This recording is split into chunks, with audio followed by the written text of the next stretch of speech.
Introduction. A hard beginning. Hello, my friend. Today, I want to tell you my life story. It is not just about money. It is about life. It is about dreams, fear, family, and something called hope. I was born in a small town in the United States. You won't find this town on a big map. It's quiet, with many trees, old roads, and simple people. People here wake up early, work hard, and sleep tired. My life was never easy. My parents worked a lot. They were tired almost every day. We didn't have much money. Sometimes we didn't have enough food at home. But we had love. A lot of love. After high school, I didn't go to college. I couldn't. We didn't have the money. I started working right away. Just like my father, my mother, my older brother, and my sister. At that time, I felt lost. I didn't know what to do with my life. I worked, ate, slept, and did the same thing every day. But then something small, just a book, changed everything. That book changed my heart. That book opened my eyes, but I'll tell you about that later. Let me first tell you about my family. They are the heart of this story. 2. My family. Strong hands, tired eyes. I grew up in a small old house with peeling paint and a broken fence. We didn't care much about how things looked. We just tried to survive. We were 5 people: my dad, mom, older brother Jake, older sister Emily, and me. My name is Daniel. My father, George, was a big man with calloused hands and soft eyes.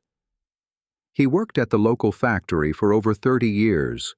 Every morning, he left at 5 a.m. and came home after dark. His hands were always dirty from oil and machines. But he never complained. He said, "A man does what he must to feed his family." My mother, Linda, worked as a cleaner at the high school. She cleaned classrooms, bathrooms, and the big school hall. She loved flowers and always planted small roses near our window. She was tired, but she smiled a lot. She cooked warm meals and kissed us goodnight, even when her legs hurt. Jake, my older brother, started working at 17. He didn't want to, but he felt he had to help. He worked at a gas station, then later became a delivery driver. He was strong, always joking, but deep inside, I think he was scared of being poor forever. Emily, my sister, worked in a diner. She loved music and dreamed of singing, but those dreams slowly faded. She gave me her old radio when I was 10. Sometimes at night, we listened to the same songs in different rooms. And me? I was the quiet one. I loved to watch people, think, and ask questions nobody had time to answer. At school, I wasn't the best student, but I liked books. I liked stories. Maybe that's why I'm telling you mine now. We were a simple family, no vacations, no new clothes. But we loved each other, and we survived, together. But deep down, I wanted more. Not more money at first, but more from life. I wanted freedom. I just didn't know how to find it. Until one day when I found a book on a dusty shelf. 3. A book that changed everything.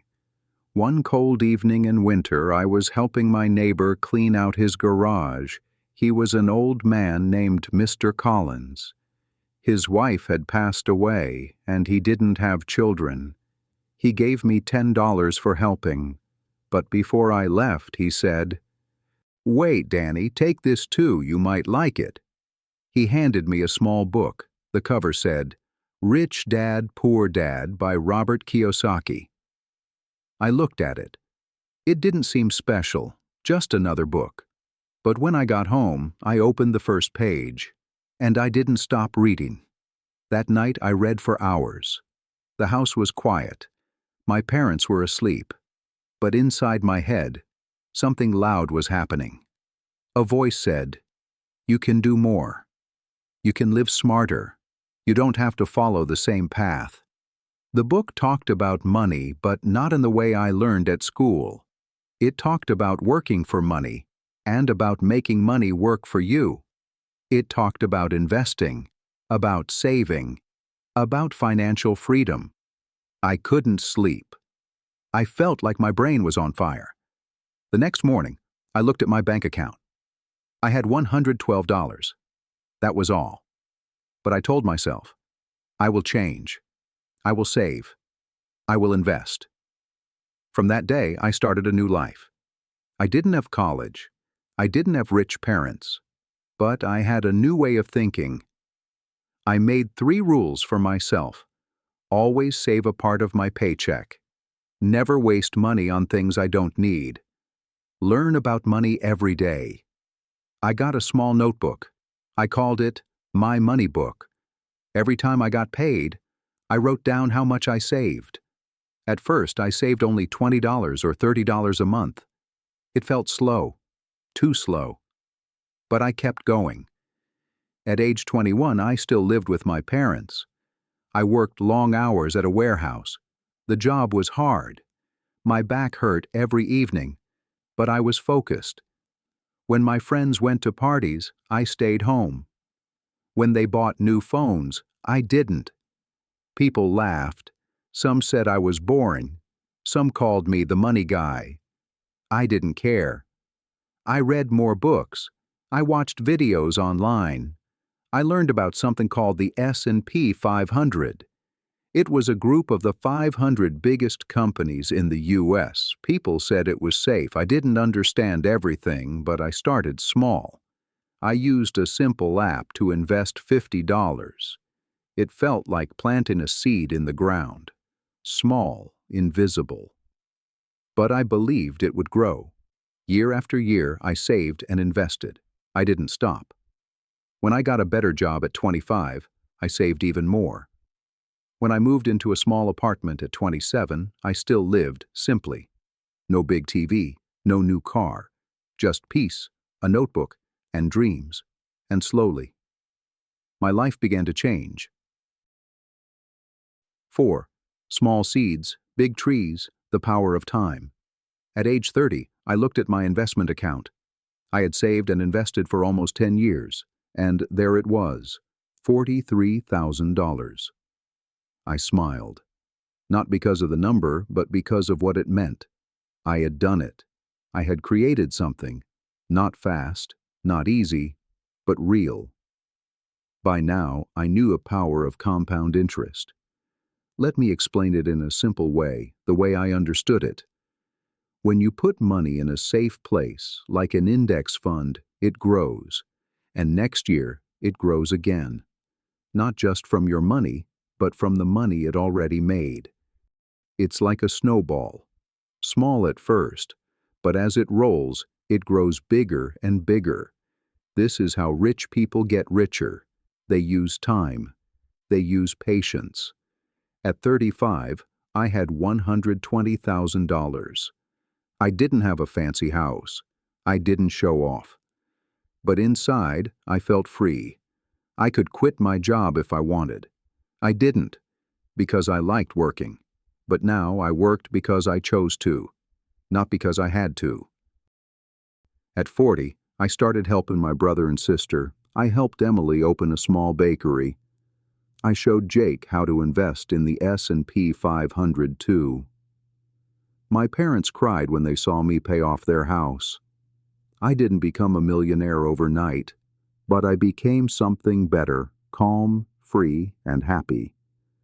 Now I am 45. My account shows more than $460,000. I still live simply. I still save and invest.